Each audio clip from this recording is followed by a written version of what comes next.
All right, Steven, here's your 427 small block Ford. Give you a description of this combination. It's got a set of our CNC heads on it. Custom grind hydraulic roller. Got the rear sump oil pan for you. The valve covers. And we just got a manifold on there. I think this is just a long block combination. Go in there and make a run. See if she does. Stay tuned.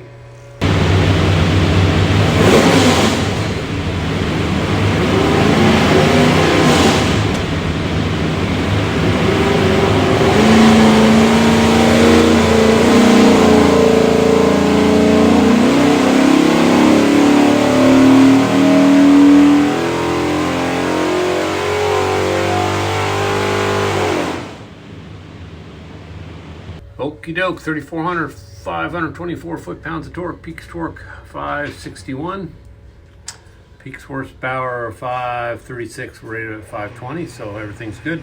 It's basically a complete manifold on it and why it runs so good upstairs.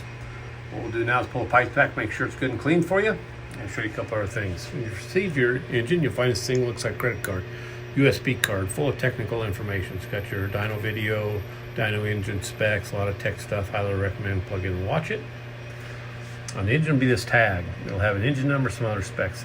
Need anything from us, that engine number is the easiest way for us to look you up. Flip it over, you got a QR code. That'll take you to some more tech stuff. So highly recommend watch all this. Have a great day.